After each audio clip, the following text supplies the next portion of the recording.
I think what especially active duty service gives young people is perspective. You're able to go and meet all walks of life. You get to travel the world. You get to experience things that not everyone gets to.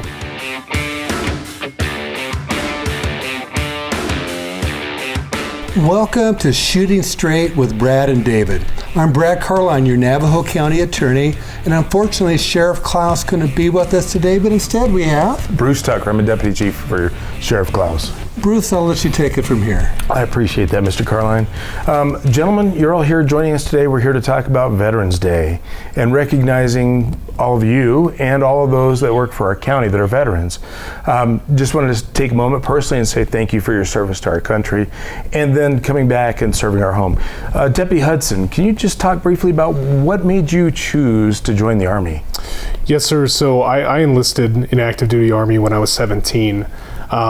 I think I just wanted to leave home, and at the time I didn't want to go to college, and I was like, that might be the best route for me. Certainly it's advantageous to get the GI Bill when you come back, right? Yeah, and then I succeeded in getting a degree anyway, so I could have started fantastic. there, but yeah. And then you chose, What did you get the degree in? Computer science. And you So became a law completely enforcement. unrelated to anything I do, yeah. With all the tech that you use now, it Exactly. probably isn't. Yeah, it's very beneficial, yeah. Okay. Sergeant Tism, how about you? I actually, when I got out of high school, I was going to join DPS, and I actually got to the oral board, and after the oral board, one of the sergeants on the oral board came out and told me basically join the military, get some life experience, and then come back. Wow, okay, and it worked, obviously. You came back and went to work in law enforcement. Yeah. And Mr. Matheny? So unlike these gentlemen, I did not enlist right at the tail end of high school. Instead, I was a college boy, and I did that and then got my law degree and began building my career, and I realized that I regretted not doing what these two gentlemen did. And so at 31, I asked the Army for an age waiver and joined the reserve component of the Army. Wow. In what capacity, Clint? So I work as a judge advocate. So I'm a lawyer for the military, primarily in the reserve component, but I was mobilized onto active duty for a year. What motivated you to do it? What to join? What motivated you at 31 when you had a career in law and the practice of law? Well, sir, to be honest, I was getting some firearms training from a veteran of the 10th Mountain Division, and we were talking throughout, it was about a 13-hour training about his service and his time in the Korongal Valley, and it just became very obvious that I really had always wanted to serve in the military and never had. And so following that training, which was in 2017, I reached out and to see if it was possible to use the education and knowledge that I had as an attorney for the military, and started down that path. And that was 8 years ago, roughly. So yes. Have you had to re-up? No, sir. So unlike the enlisted part of the military, when an officer receives a commission, there is a service obligation which eventually ends, but there is no end of your service. You would have to basically turn in a packet to be let out. So I'm in until they either kick me out or I ask to leave. Would you recommend doing what you did to other prosecutors and defense attorneys, and why? Absolutely. It is an opportunity to practice different areas of law other than prosecution or defense, or to pick up the other side. If you're a defense attorney, you would have an opportunity to be trial counsel and learn what it means to carry a burden and present the government's case. But it's also an opportunity to do contracts, to do fiscal law, to do operational law, which is probably the most interesting, where you are reviewing target packages and advising commanders on the legality of a strike, if it's legal under the laws of armed conflict, and everything in between. What I do now is I'm a brigade judge advocate for a unit that trains drill sergeants. And so I'm the principal legal advisor to a lieutenant colonel, or excuse me, to a colonel who runs a brigade and several subordinate battalions, and it's every random legal issue you could possibly think of, and it's a good way to sharpen skills that you don't typically get when you're just a practitioner of criminal law. Sergeant Chisholm, would you re-up again? Not re-up, would you do the same path and go into the military like you did? Yes. Why? When I was at that age, it gave me something to do. And then I got to see different countries. And I don't know. Did you go into the MPs or have a different duty assignment? No, I was in the Army as an MP. As an MP, so you started getting that law enforcement experience that sounded like you wanted. Yes. You said it gave me something to do. We have, from my perspective, like a whole generation that is not sure what they want to do, at least many of them. Do you think that would be beneficial for them to consider joining one of the branches of our military? Yes. Why? Well, actually, my grandson, he joined the military. He joined the military right out of high school. He wanted to be a Marine since he was a freshman, and he became a Marine. How long has he been in? Right now, I believe he just re-enlisted, so he liked it enough to re-up. Yeah. He just got a new school. He's going to be a bomb tech. Doesn't sound like something I would want to do myself. That's what he wants to do. Okay. And yourself, Deputy Hudson, would you recommend it to other young people that are coming out of high school or not sure what they want to do with the job career that they're in? Yes, sir, absolutely. When I enlisted in active duty, I came from here. I was born and raised in Pinetop Lakeside, and I think what especially active duty service gives young people is perspective. You're able to go and meet all walks of life. You get to travel the world. You get to experience things that not everyone gets to. And coming out of active duty, I'm still in the National Guard now, but I believe it gives us nuance. I believe it gives veterans the ability to analyze problems in a healthier way, that we can all tell that things aren't just black and white and things aren't just yes or no or binary, 0 or 1. We have the ability to see that there's circumstances surrounding everything. And we've gotten to meet people from all over our nation and all across the world.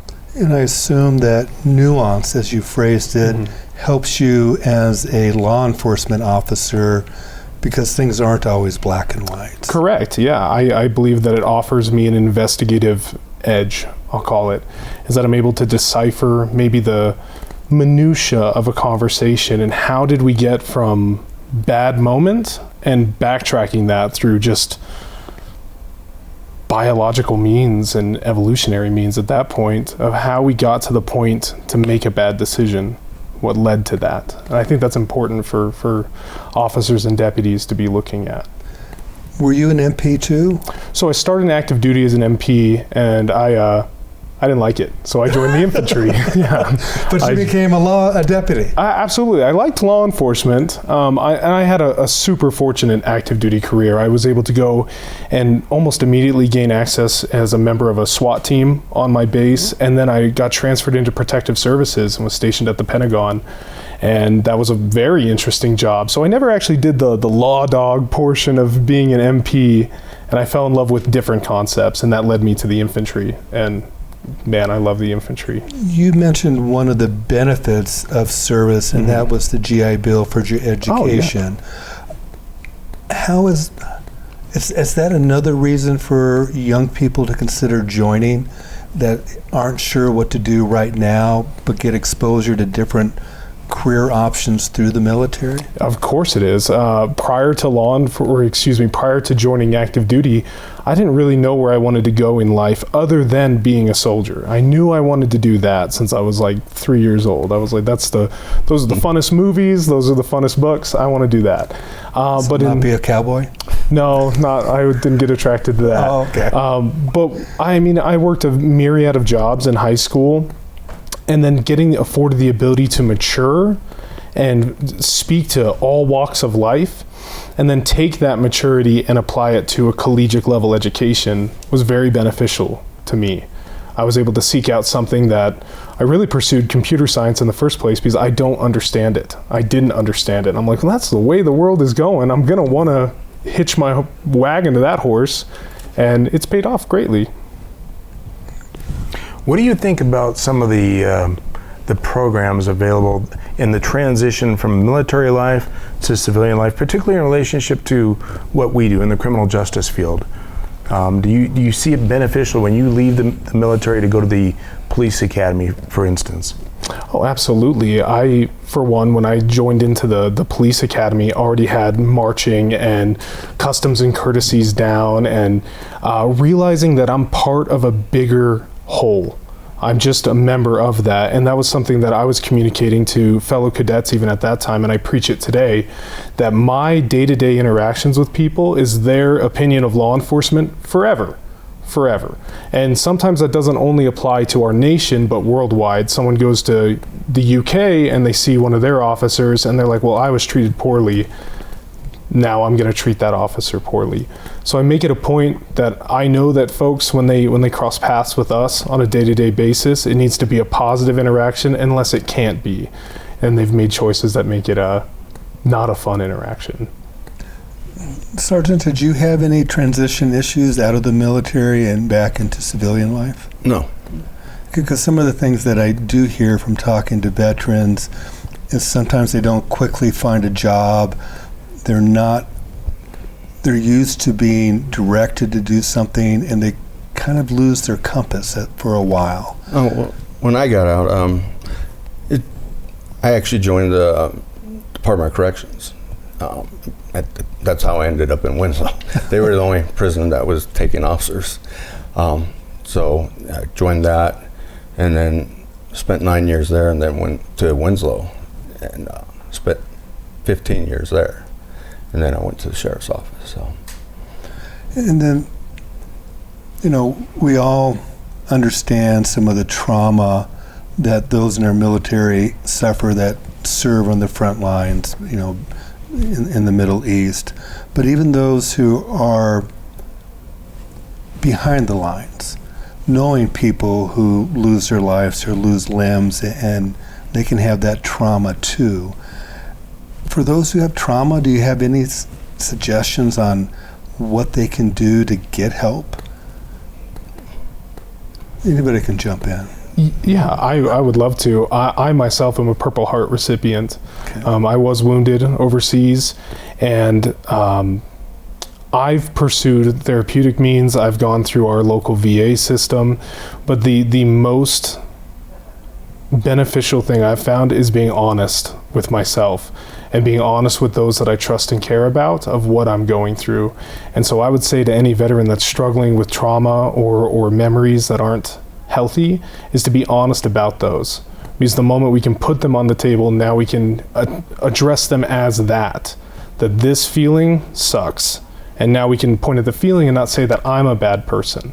Because that's usually the translation from a traumatic incident or several prolonged traumatic incidents, is that I now feel like I'm the problem. I either have guilt or shame or a myriad of other things, but if I can say those things out loud, we can address them as guilt, and now we can both work together to solve that problem. And you said you took advantage of some of the VA services for those things? Yes, and I was told horror stories about the VA process and how awful it is, and I can say nothing but great things about my VA experience coming through the Sholo VA.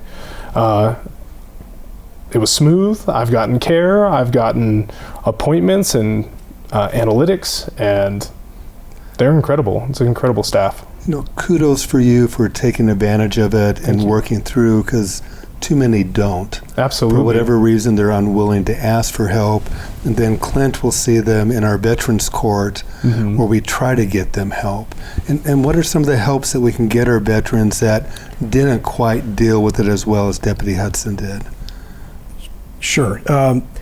So Veterans Court is great because it's actually a group of different organizations that all want to provide services to veterans. So it's the Department of Veteran Affairs, it's Arizona's Department of Veteran Services, the VFW, American Legion, Veterans Hall of Fame even. Veterans Hall of Fame, you have Nation's Finest, you have even Community Bridges and all kinds of organizations, probably some that I'm forgetting at the moment, but everyone is there to provide their piece of what a veteran may need to overcome an issue and to become regain some of the valor that is lost when you make a mistake. And so there's a lot of community providers. We are a rural county, so we're not abundant with resources, but the ones we have, we're able to leverage very well.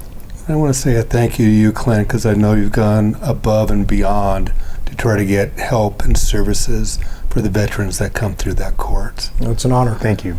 And I want to say thank you to all of you who are watching, and a special thank you to our veterans out there that are watching. I want you to know that we see you, that we thank you, and that we're here to assist you when you need that help. So thank you again for all of you for watching and joining us on this month's Shooting Straight with Brad and David.